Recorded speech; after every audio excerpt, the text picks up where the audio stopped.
Here it is, Monday, September 11th, 9/11, and I'm in Kalamazoo, Michigan at the Air Zoo, a place of some fame. I'm just passing by and I decided to stop in. It's not a very auspicious day because it's raining.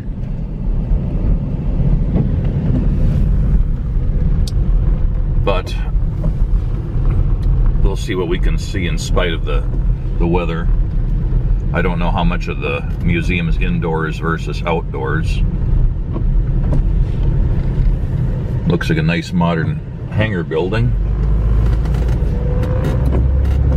Looks like quite a few people are here nonetheless of the weather, or irrespective of the weather.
This is a Sopwith F-1 Camel, World War II aircraft, of course.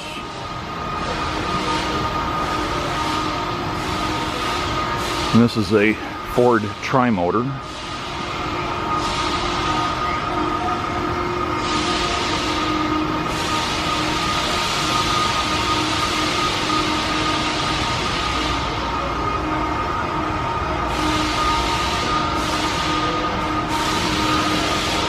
And there we have one of the Wright brothers doing push-ups on this flyer.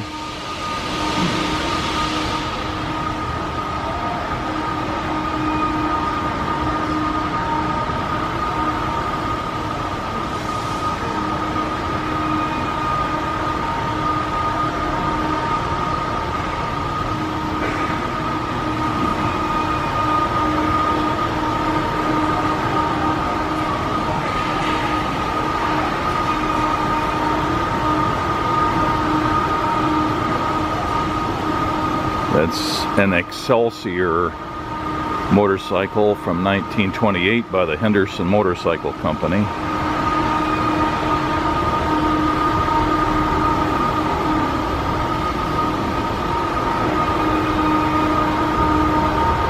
And this is a Heath LNB-4 Parasol.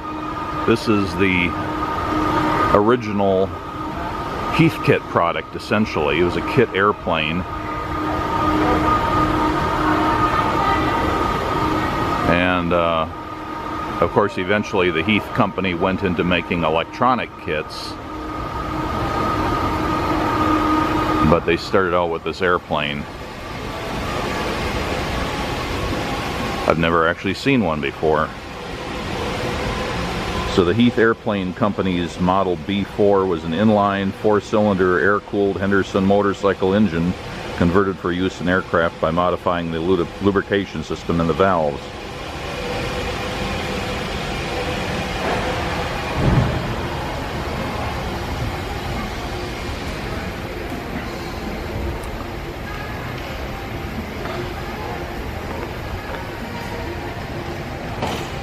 And this is a Heath Baby Bullet.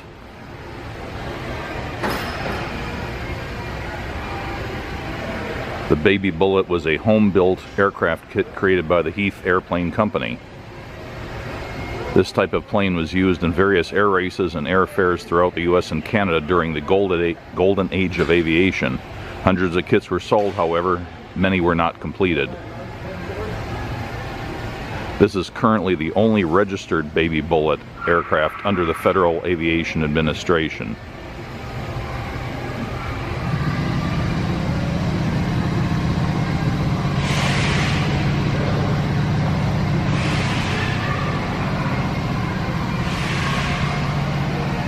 And this is a WACO or WACO or WACO INF. Introduced in 1930, the INF was WACO's, which is Weaver Aircraft Company, answer to customers looking for a bit more power in the economy model of the F series of aircraft. It was popular as a sportsman aircraft.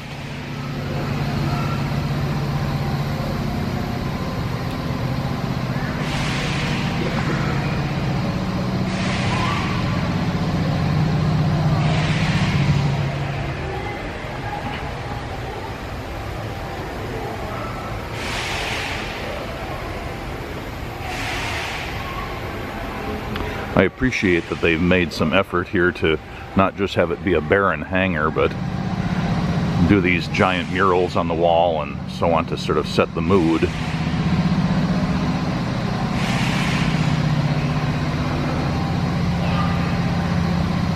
And this is a Travel Air mystery ship replica thereof. The Travel Air mystery ships were low-wing racing airplanes built in the late 1920s and early 1930s. Only 5 were ever built. But again, this one's a replica, so it's not one of those 5. The one that this is based on, Texaco number 13, was the most successful of the 5 built, setting 200 records for point-to-point flights between cities.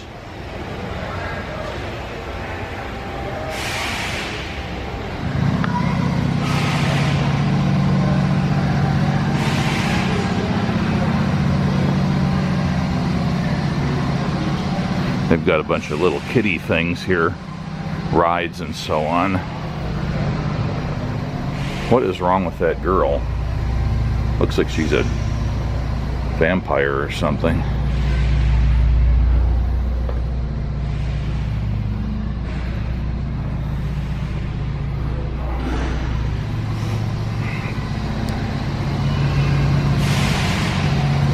Got a balloon carousel ride. And a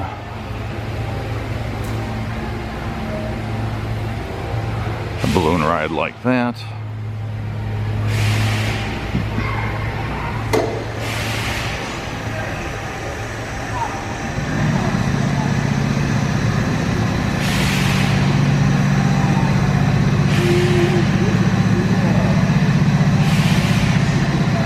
They actually have a lot of rides here. Almost more rides than airplanes. A lot of these aircraft don't seem to have any signs down below them.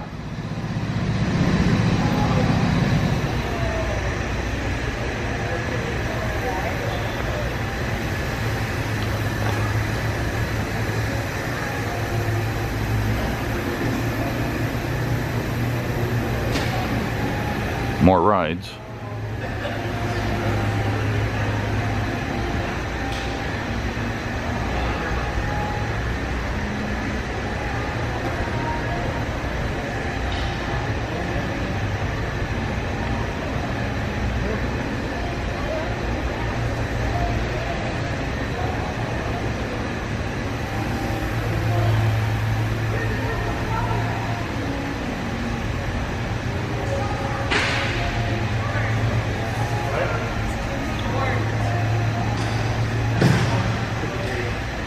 Another WACO VPF7. Extremely rare, only 6 were ever built. It's essentially a model UPF with a slightly different engine, designed as a trainer combat aircraft for the Guatemalan Air Force.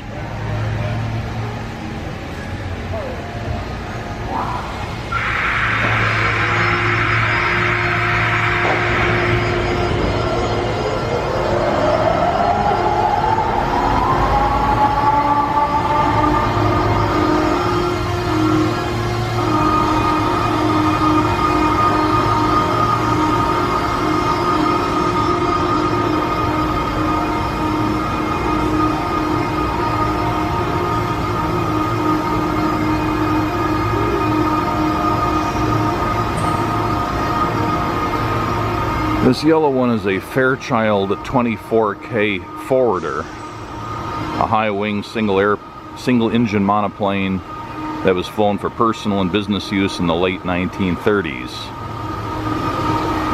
It can seat up to 4 people. It was popular because of its pleasant handling characteristics and roomy interior.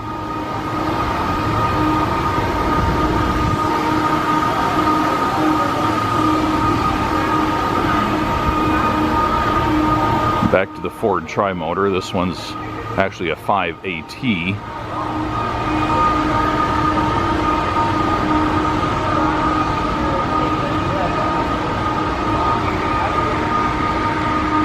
Nicely lit up inside so you can get some idea what it looks like.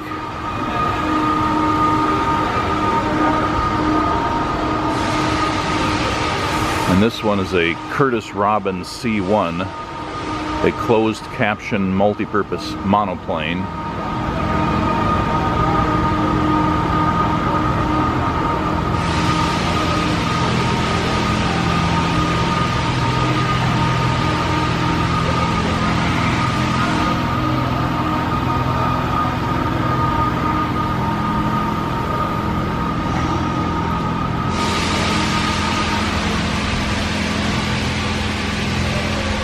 Well, I decided to go on the balloon ride here.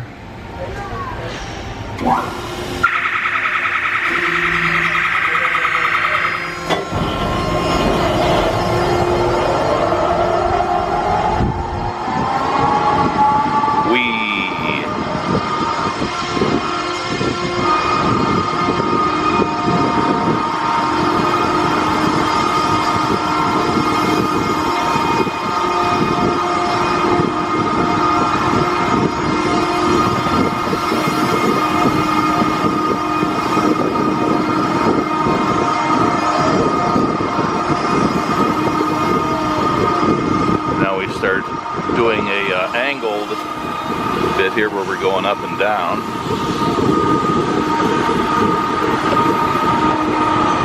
Look at me, I'm flying.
A Letteron 9C rotary engine, and we already saw the camel.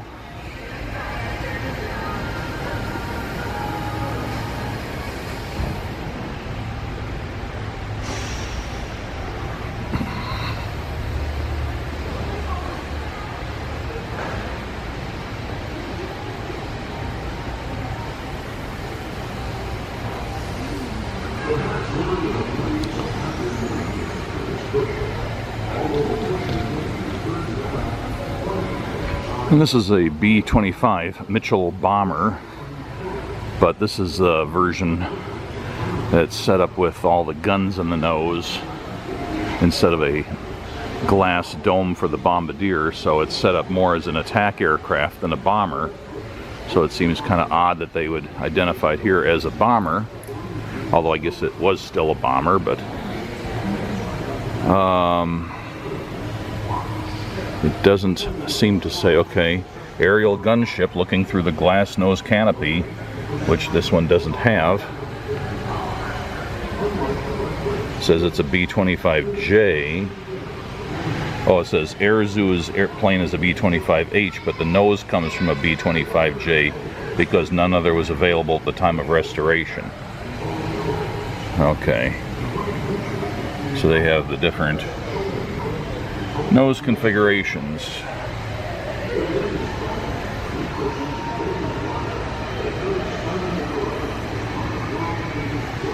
And here we have a SPAD V, or a SPAD 7. Formidable World War I dogfighter.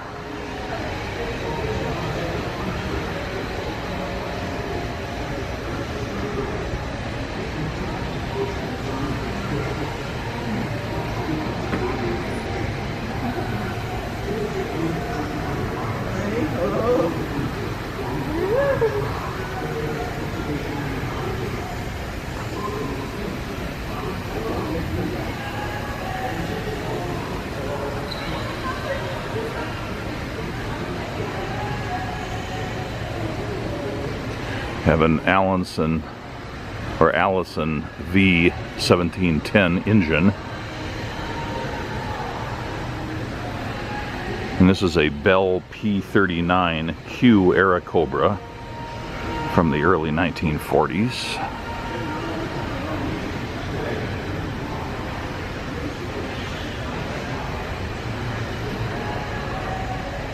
This kind, of course, had the engine behind the cockpit, and then a shaft that went up to the front, which also had the cannon inside that.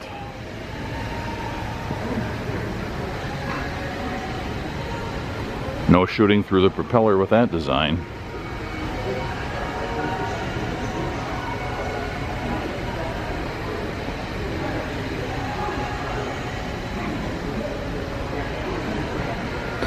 And this is a Bell AH-1JC Cobra.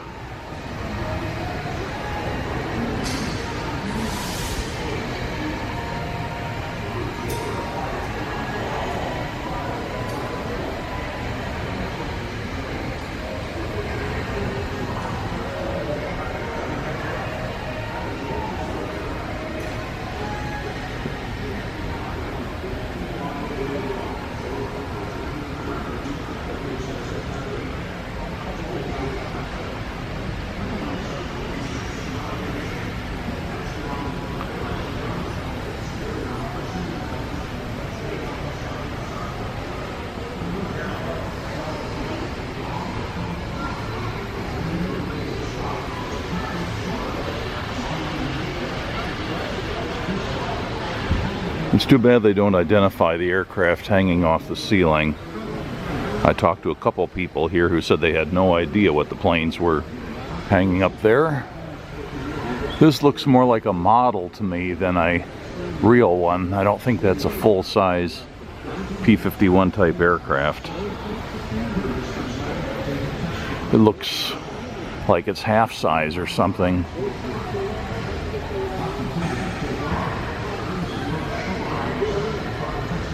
This is a Hispano Aviation HA1112 Bouchon, derived from the German Bf-109G and served with the Spanish Air Force.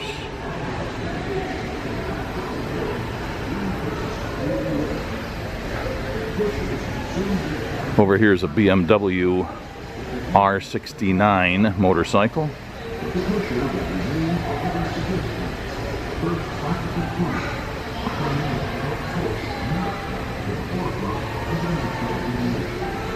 And this is a V1 flying bomb on loan from the Smithsonian National Air and Space Museum. which has more than one.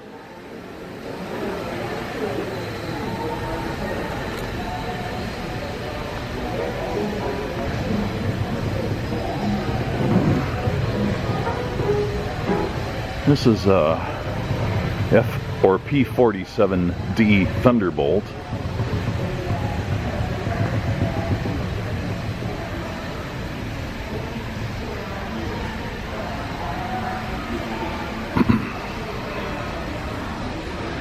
And a Curtiss Wright XP-55.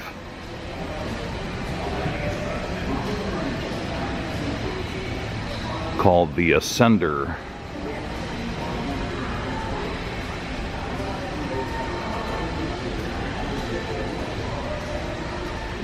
It's also, I believe, on loan from the Smithsonian Air and Space Museum.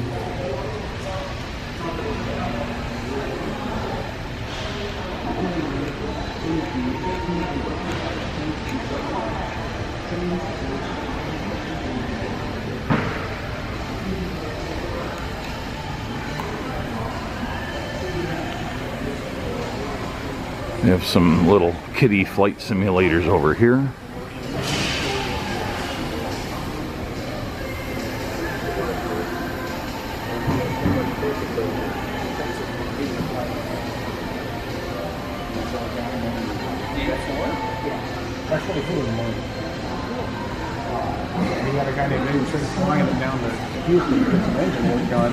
It's a Douglas A4D2 Skyhawk. And then he had to blow over speed on landing. So we got this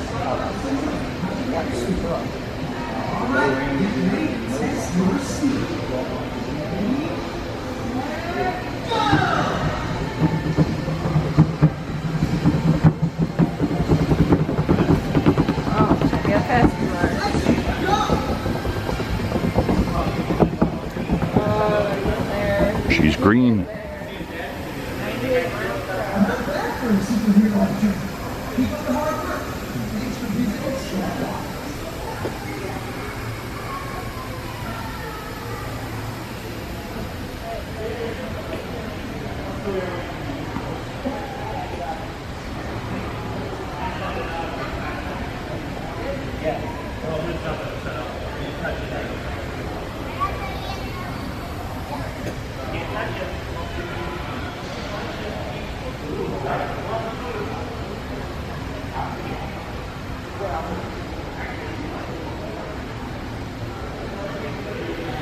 As with so many museums, the planes have to be packed in kind of tight.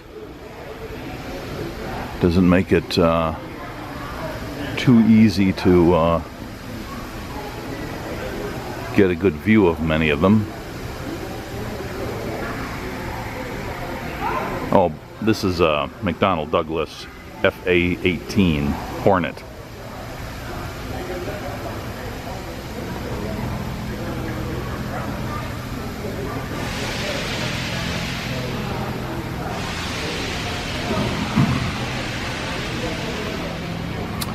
A TF-30 P414 turbojet engine from the F-14A Tomcat.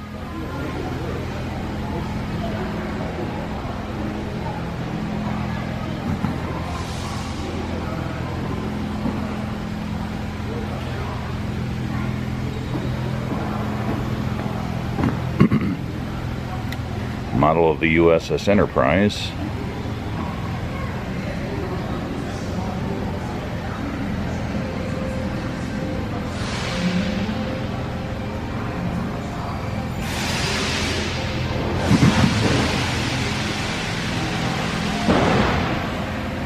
And this is an F-14A Tomcat.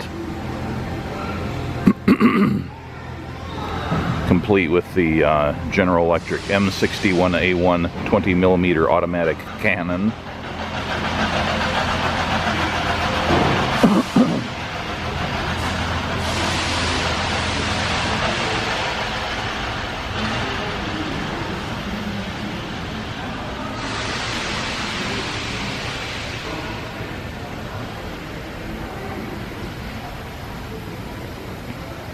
And this is a Vought F-8J Crusader.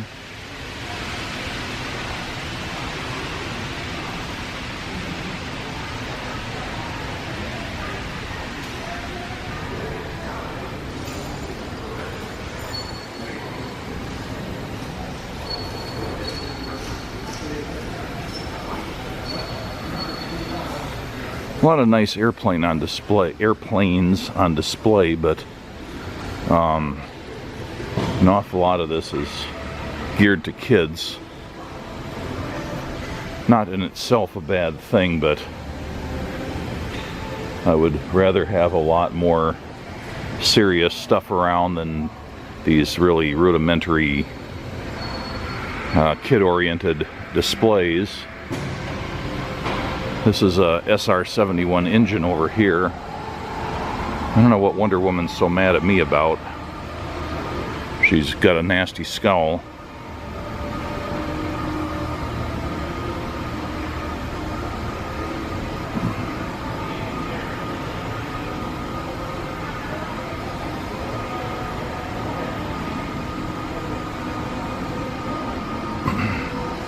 More flight simulator stuff. Games and superheroes galore.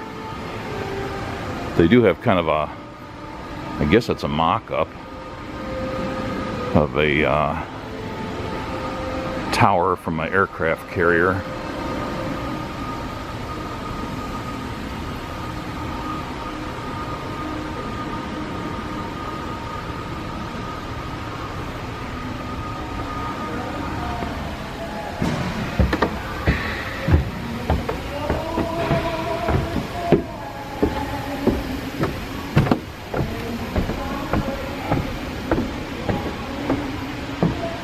Well, this is the trainer version of the SR-71 with the extra cockpit stuck up on top instead of the one that's usually right behind the main cockpit. It's just elevated.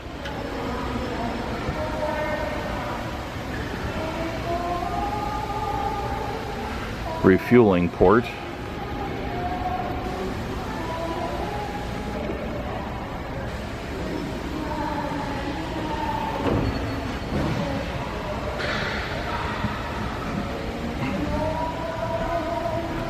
I don't know how it gets all the fingerprints on it. People would have to really reach hard to touch that window. Can't really see anything inside.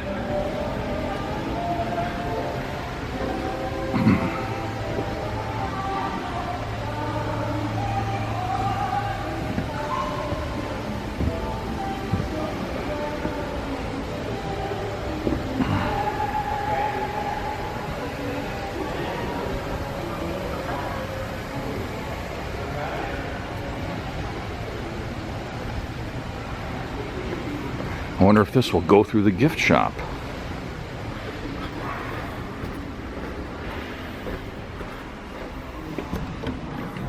Oh, sort of, alongside.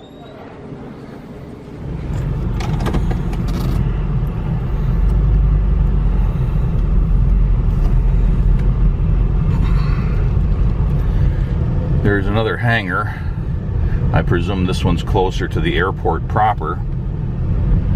So we have to head out this way.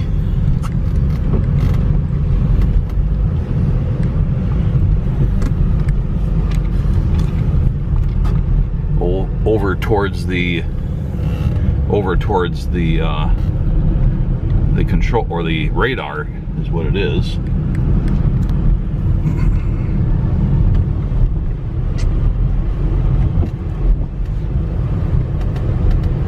Does this one just go back? Yeah, I took the wrong turn.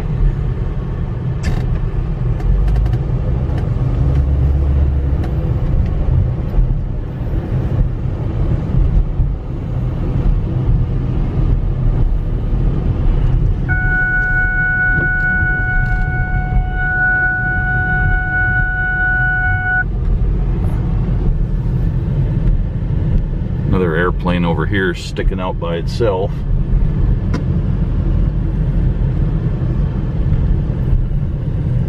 I don't know what kind that is. They don't seem to have a sign saying what it is. I pointed out that deficiency to the people at the front desk. They had no idea what I was talking about.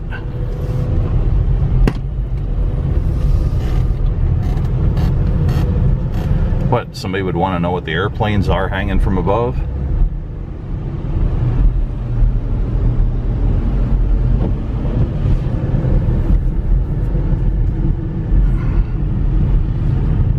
Not to bellyache about it at great length, but it just amazes me that an aviation museum that's been around as long as these guys presumably have, nobody thought about identifying the airplanes that are not on the floor.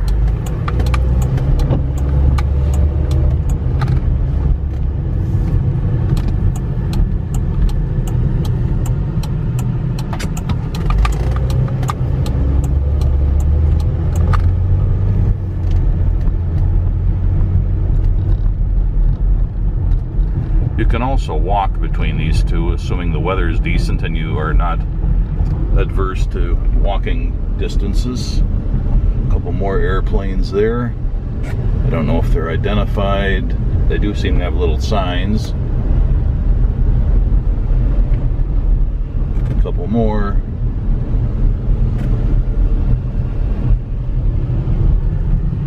The so-called Flight Discovery Center.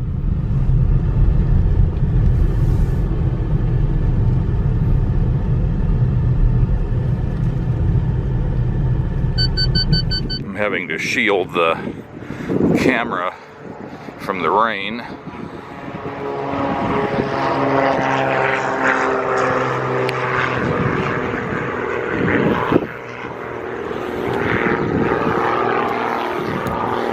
Yeah, the only identification on these is a sign saying "Do not climb on the aircraft."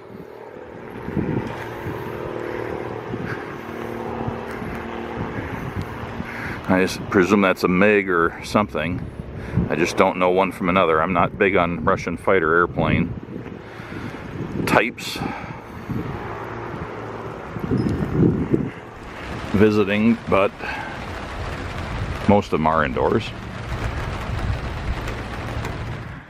I think that's a Martin version of the English Electric or whatever it is. Yeah, the Martin Intruder B-57B. I think that's their version of the Canberra. Kind of interesting. They've got covers on the front of the engine, but they're colored and patterned to look like the intakes to the actual engines. This is the shot up engine nacelle from an A-10.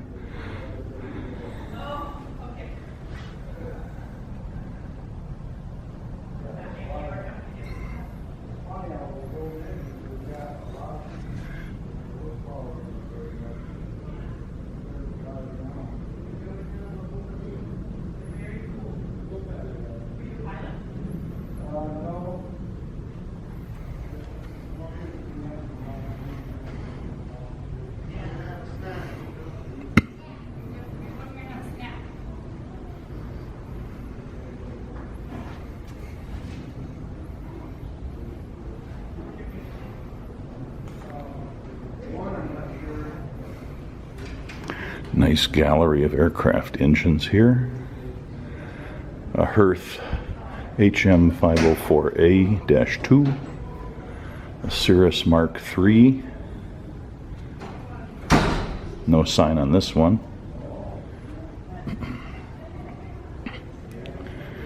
Or on this one.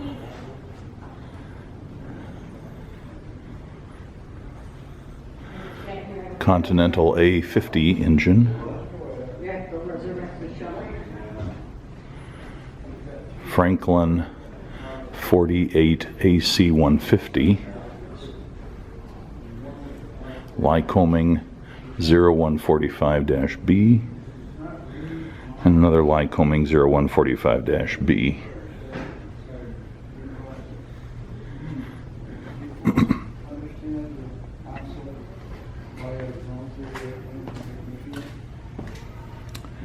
This is a Wright R3350 turbo compound.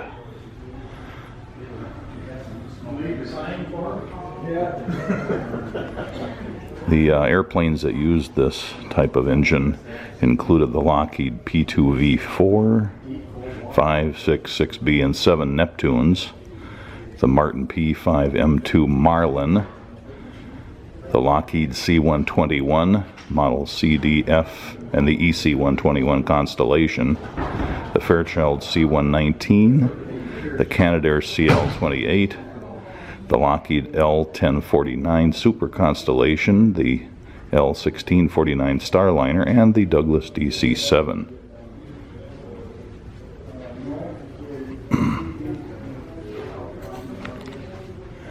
This is a cockpit from an F-106.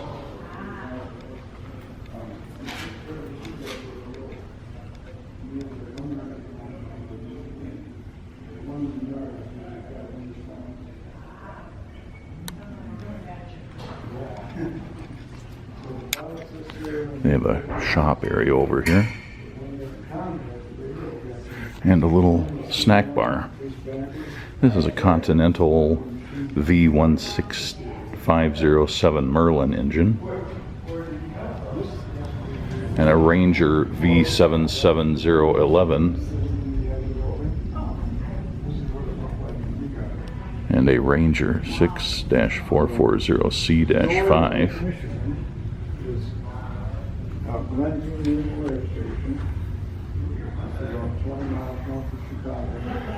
And this is sort of a mock-up of a cockpit. I'm not sure off of what. Haven't seen a sign for you. This is one kids can climb into, I believe. Yeah.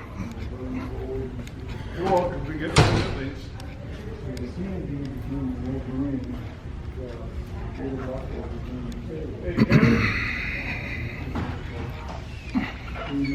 I'm gonna make This is a Wright R1820 Cyclone 9.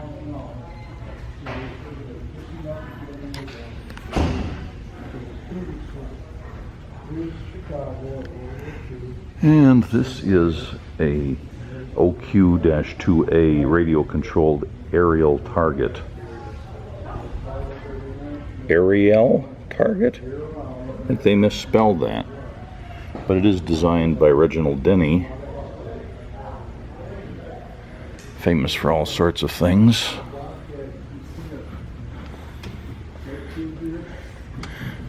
Seems to me I remember that Marilyn Monroe, before she was renamed and became a movie star, worked in a factory that was making these, if I recall correctly. Kind of a stripped down helicopter cockpit, really again for kids.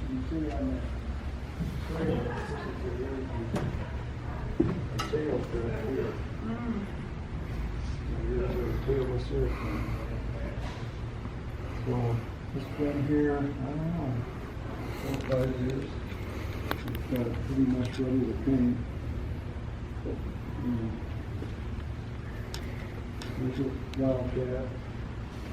You can see the landing gear is cranked up by hand. Oh. When it came off with the Hellcat, they had enough power to run hydraulics, so they didn't have to. This is a Pratt & Whitney R4360-35 Wasp Major engine.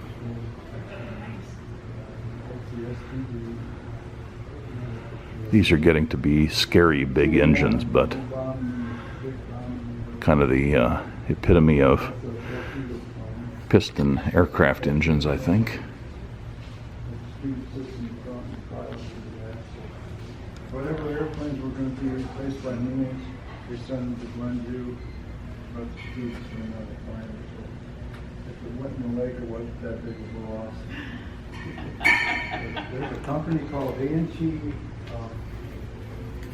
Rescue or something like that, and they have gone pretty much all the way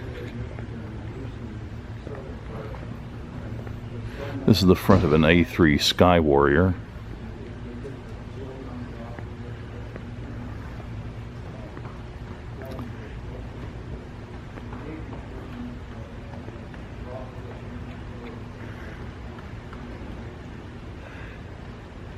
This guy, I believe, is a Grumman F-11 F Tiger.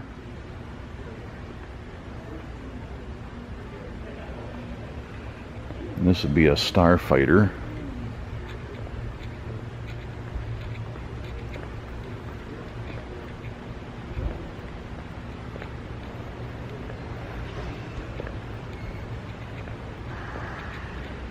And this is marked as an F-117A.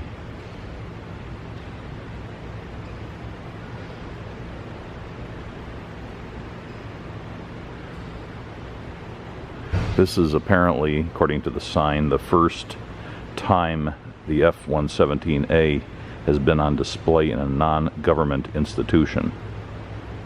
And one of the Air Zoo's combat veterans, this one participated in Operations Just Cause, Desert Storm, and Allied Force.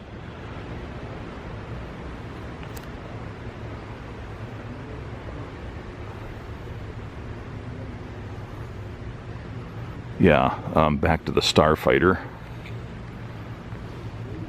The Lockheed F-104 C model.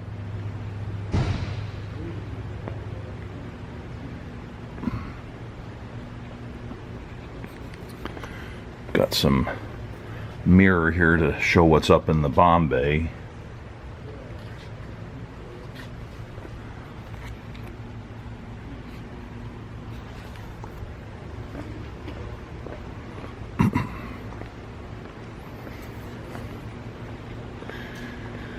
And this guy with the folded back wings is a Beechcraft. Is that what it is? No. It's not right. They've got a sign for an airplane that is not here. It's interesting. There is not a Beechcraft T-34 in this position. That's really amazing to me. You think somebody would take better care than that. And this guy here without a sign.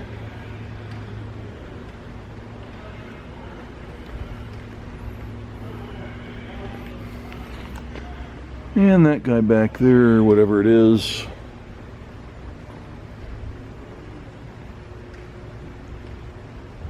I think that could possibly be, you know, the tail and cockpit configuration are about right. That's probably the Beechcraft T-34 Mentor back there. Just kind of hidden. This is a hangar, so it's not set up quite as much like a everything accessible museum. And this is a Grumman Cougar, the TF-9J. Another engine. This is the Allison J33A35 turbojet engine.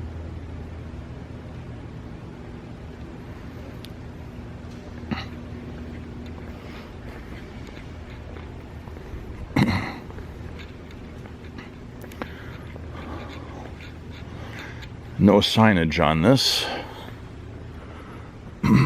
Looks like something associated with mapping. Oh, there it is. It does have a tag, not a sign, but a tag. An F-80A instrument flying trainer made by Link.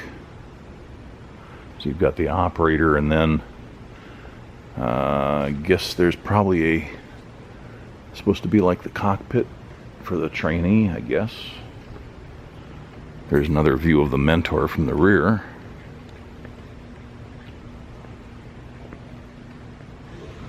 Tail end of a missile. Because of the vanes down here, without even looking at the sign, I'm going to say this is off the tail end of a Redstone rocket. It has those steering vanes on the bottom. Let's see what it says. Yes, Mercury Redstone Launch Vehicle. National Treasure. This is obviously the front end. That would approximate the dimensions of a Mercury capsule. The middle part is, well, maybe it is there. Maybe it's that part over there. This is obviously the tail end. That would be the front end. There's something there, but don't know what it is. Yeah, I would guess that this white bit here might be part of a redstone. The middle part.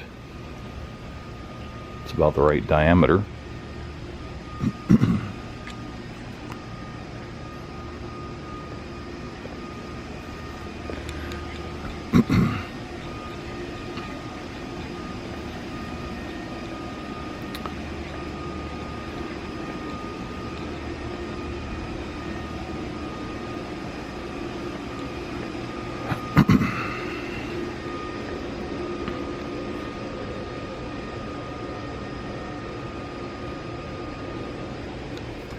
Apparently this thing is the remains of the Ralston Space Patrol rocket.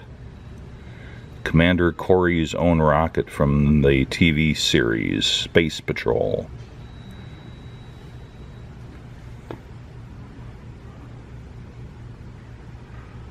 Oh, this is not the Ralston Space Patrol rocket. This is another one. This is a road rocket, one that was towed around.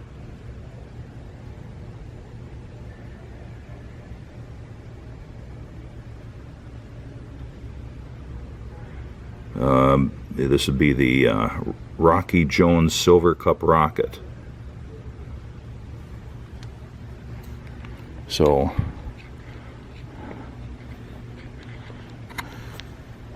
you can't really get a good view of the top, but I think there would be a window there, perhaps,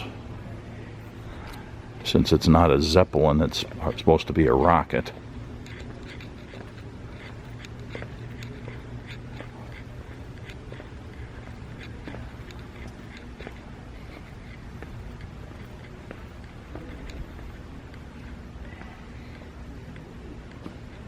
And here we have Grumman something.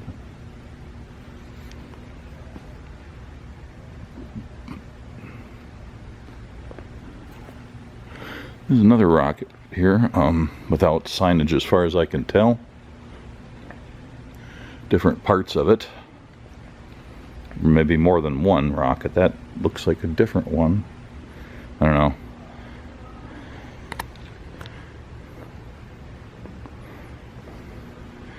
Bits and pieces.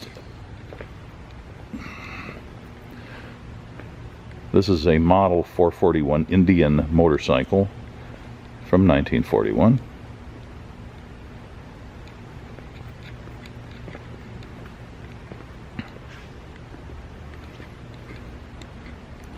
And this is a Grumman G73 Mallard from 1947. And a MiG-15 .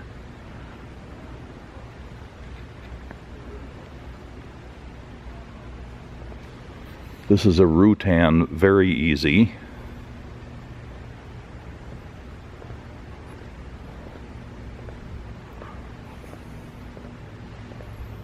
And a Cirrus VK30.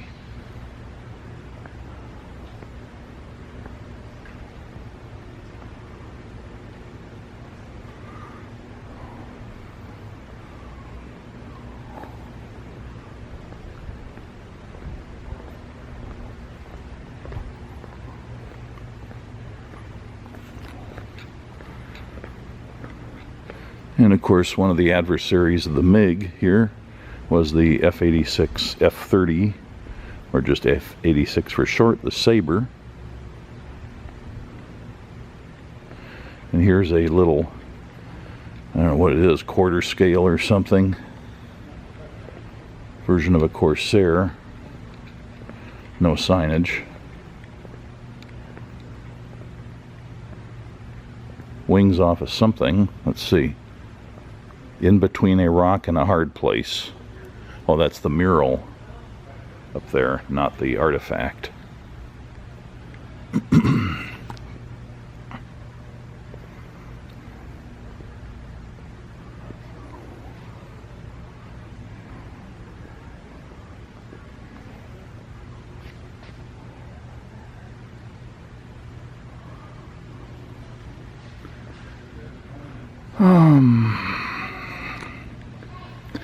This looks like an actual helicopter here, not some children's mock-up. A Rotorway Exec 90.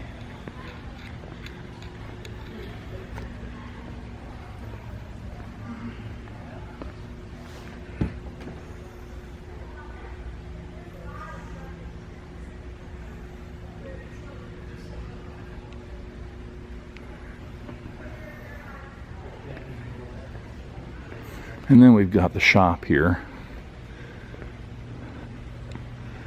Some aircraft on the ceiling.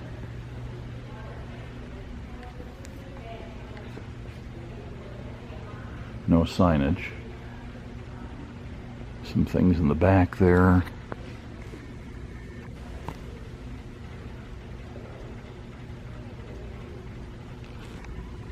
Sign says this is an FM2 Wildcat being restored.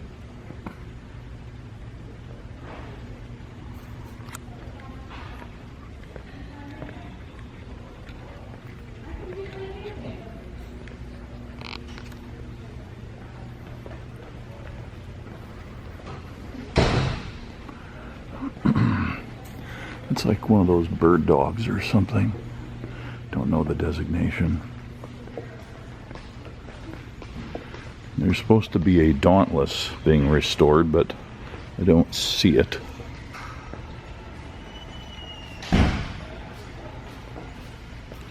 And a 365 Sapphire turbojet engine.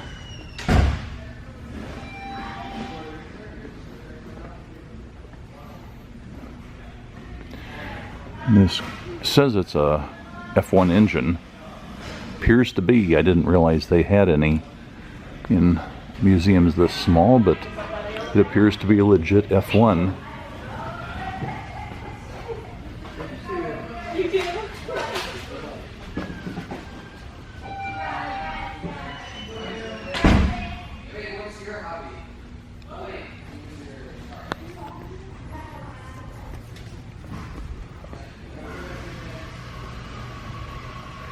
Nerva, nuclear engine for rocket vehicle application.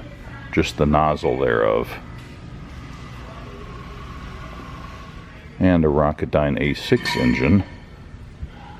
So this would be the kind they used on the Redstone.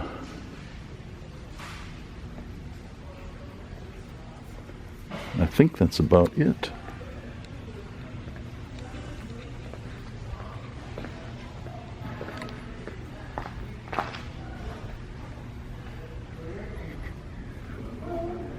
There is a little better view here. It's actually just from the access ramp, but a little better view of the F1 at least.